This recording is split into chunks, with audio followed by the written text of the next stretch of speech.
Live from Fargo and serving you on TV, online, and on the go. This is Valley News Live at 10. When I arrived to the school, I noticed he was wearing a bright shirt, so his whole elbow was blood. And he's sitting and he was just like, the look in his face, it was just, I will never get that look out of my face. A local family forever changed after a mom says her 9-year-old son was abused at Fargo Public Schools pilot program at Agassiz.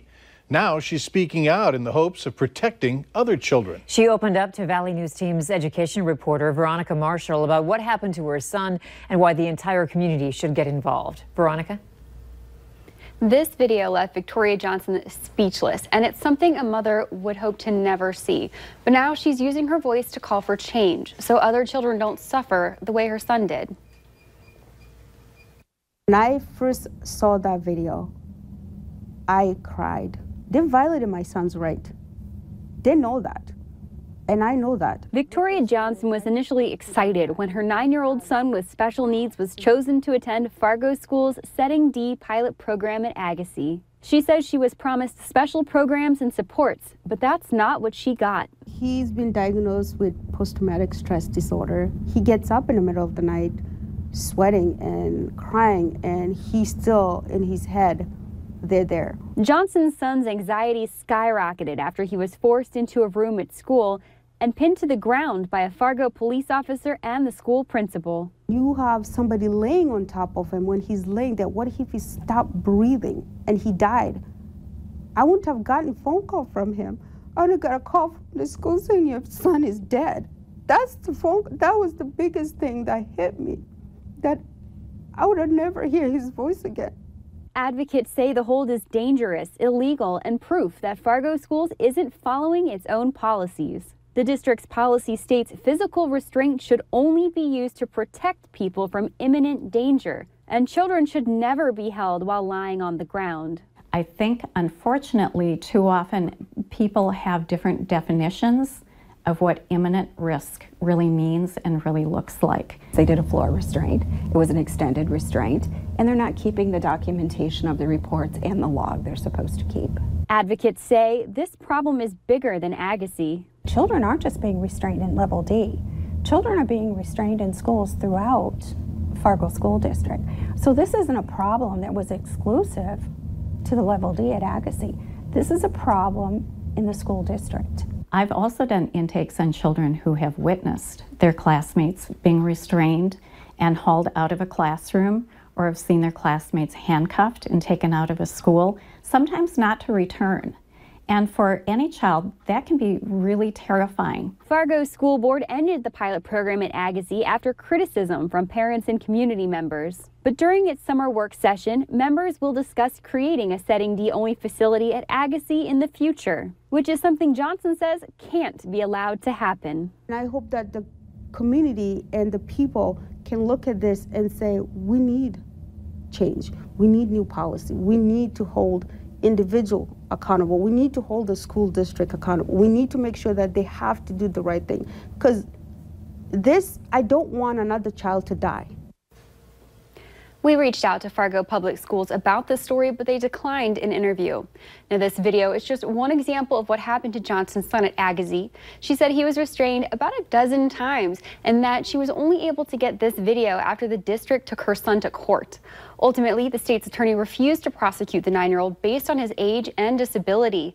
Now, Johnson is considering a complaint of her own against the school. Andrea? All right, thank you, Veronica. We also asked the Fargo Police Department for a comment on the video. They tell us there isn't much they can say in regard to what happened because it involves a child, but did say the video doesn't show the entire picture. I think it's very important for everybody to understand that there was a lot that happened outside of the view of the cameras prior to the officers entering the room with the juvenile. Fargo police also say the incident was reviewed by the chain of command, including the chief, and they did not find any wrongdoing by the officers. We're taking a dip tonight and for the next few days venturing into slightly cooler weather. But first, we're going to have to deal with some stormy weather. Hutch?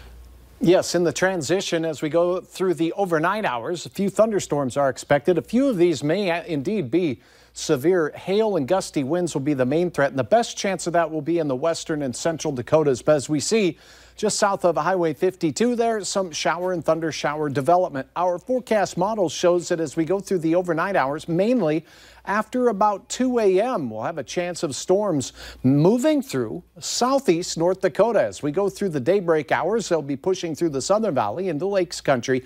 Gusty straight line winds and again hail upwards of 1 inch in diameter, a possibility with these storms, as well as some locally heavy rain. So some noisy weather for our Southern Valley overnight as temperatures slip into the 60s. Again, the best chance will be after about 2 to 3 in the morning, Mike, for our Southern Valley viewers. And then some cool air takes hold. I'll have details on all of that here in a few moments. All right. Thanks, Hutch. We have exclusive video given to Valley News Live. Take a look at your screen. The video shows 37-year-old Shannon Mosier, a former West Fargo middle school teacher, straddling a student in her classroom last year. Mosier is charged with luring a minor and sex-related crimes involving 2 juvenile males. Today, 3 former students of Shannon Mosier spoke out about the uncomfortable times in her classroom as well as outside of it, saying it's about time something was done about her behavior. When I would be talking about parties that I'd have, she'd always ask, oh, am I invited? And then she asked me who was invited, and if there was boys there, she'd get excited, which is kind of something that you do when you're in my grade, not 37. When I was added on her Snapchat, she would post pictures on her story of her in bikinis, and I thought that was a little weird because I knew she had all the boys in our grade Snapchat. The students say Mosier gave most of her attention to the boys in her classroom, adding that she dressed provocatively, even though administrators told her to stop. Students also say Mosier would talk to them about her marital problems and cried if her male students ignored her on social media. This morning, a Cass County judge set Mosier's bail at $30,000 and said she cannot have any contact with the victims and cannot use any form of social media. Mosier is due back in court August 23rd. Now, Mosier's husband, Brett, has been placed on administrative leave as the pastor of the River City Church in Fargo. It's unclear whether he'll return to his position. The church issued a statement regarding the developments. To read it, go to our website at valleynewslive.com. With troubling cases involving teachers and their interactions with students, parents may be concerned about their child's education and who is spending time with their kids each day. Valley News Team's Katie Opperly found out ways parents can stay informed on their children's educators and even do some checking on their own. Katie? Mike, teachers spend a great deal of time with other people's children, so it can be concerning that people might not know much about a teacher, especially when it comes to a teacher's history in the classroom.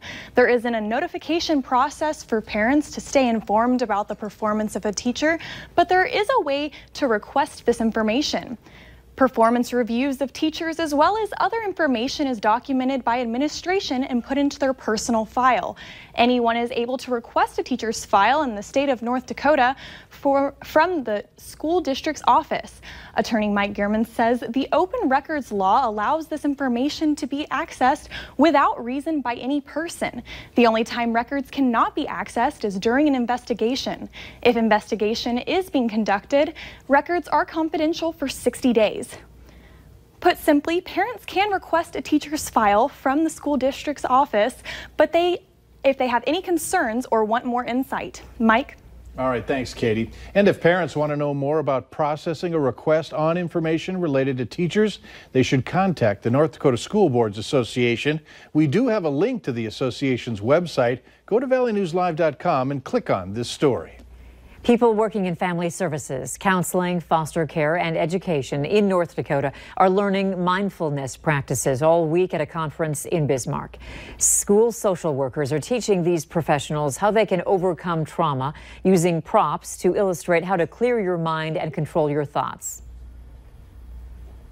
What happens when we just stop and slow down? So you can see the sparkles are settling, right? So mindfulness isn't about getting rid of all of that. It's learning how to notice it and not get all involved in it. The big message at this conference is you cannot choose the circumstances you are put in, but you can choose how to respond to them. For every 100 people diagnosed with pancreatic cancer, only 8 make it to the 5-year survival mark. Graduate students at NDSU are working to bring that number up. Pancreatic cancer kills about 80% of the people diagnosed with it. That's according to the National Cancer Institute. NDSU's goal is to take chemotherapy drugs, add some other molecules, and turn them into tumor busters. One of the researchers on the project says the process from start to workable drug will take about 10 years. With the formulations and the drug development that we're trying to do, we hope that that can change, and that when you go to the clinic and you get diagnosed with a certain type of cancer, that it's not a death sentence, that there is hope and that we can cure you. And the next step for this research is an animal study. Streaming is becoming mainstream. The number of people severing ties with their cable provider is still to come tonight. And there's a new way you can earn some extra cash. It's similar to Airbnb, but involves your car. Those details are up next.